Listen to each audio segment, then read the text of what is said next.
The convergence of globalization and technology has created a new brand of terrorism. There were persons who, for whatever reason, came to view their home country as the enemy. The kind of right-wing, religious-based domestic terrorism. Disturbing news tonight about homegrown terror. Part of this is big change in the White House, a new cultural experience, and some of the crazies are coming out of their closet. Right now, it looks like there is no connection between the men arrested and any known terrorist cell. Homegrown. Yeah, homegrown, I should say. Folks, we've got a very serious situation here. I'm holding what is called the right-wing extremism, current economic and political climate, fueling resurgence and radicalization and recruitment.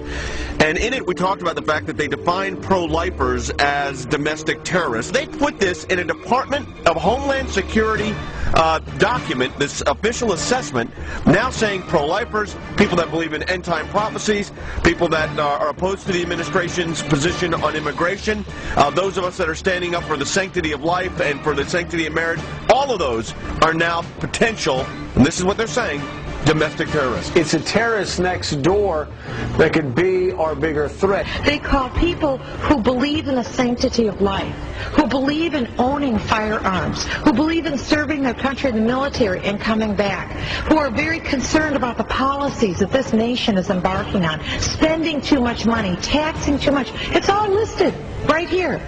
These are the domestic right-wing extremists. 1 million names under the watchful eye of the United States.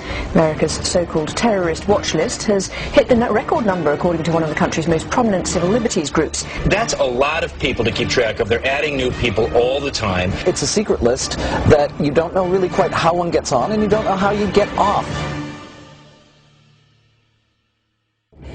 They're coming out and profiling huge groups of people. You know, if you voted for a certain political candidate, you should be considered a potential threat. And you couple that with things like the Patriot Act, where if you are a threat in their eyes, you can be held without access to judge, jury, and without access to a lawyer or even to your family. That's very concerning, because we've watched our country go through and do this to brown people, you know, overseas. They're rounding up enemy combatants, and they're putting them in camps, and they are torturing them. That is a fact. We know that. In Missouri, a new document meant to help Missouri law enforcement agencies identify militia members or domestic terrorists has drawn criticism. The February 20 report, called the Modern Militia Movement, mentions such red flags as political bumper stickers for third-party candidates, such as Ron Paul, who ran for president, talk of conspiracy theories, such as the plan for a superhighway linking Canada to Mexico, and possession of subversive literature. So the state police of Missouri have been told that if you see a car with a bumper sticker that opposes the so-called creation of North American Union, the superhighway, that you are probably following a militia member, that you are following an anti-government radical. If you see a car with a bumper sticker that says Ron Paul for president, you might be dealing with a violent radical. Exercise extreme caution.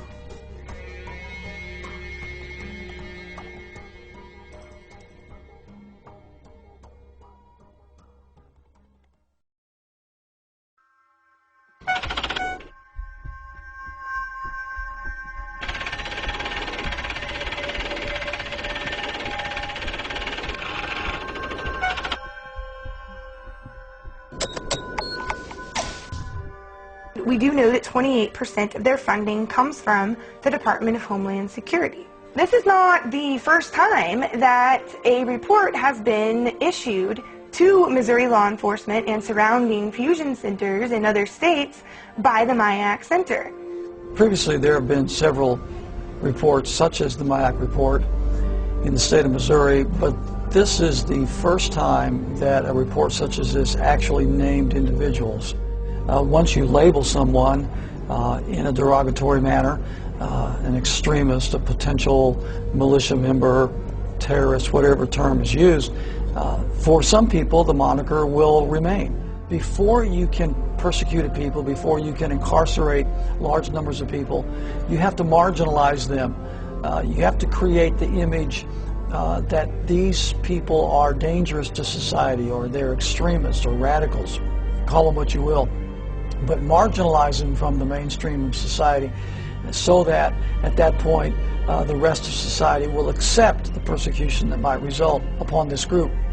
It's been an age-old strategy that's worked in every totalitarian regime in the history of the world, and that's why we're concerned here in the United States when we see this kind of marginalization going on about people who voted for Ron Paul or people who voted for Chuck Baldwin.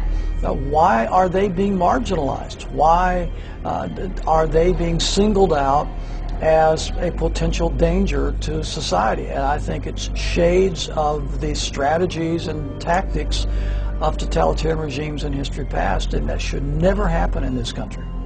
The people in Washington, D.C.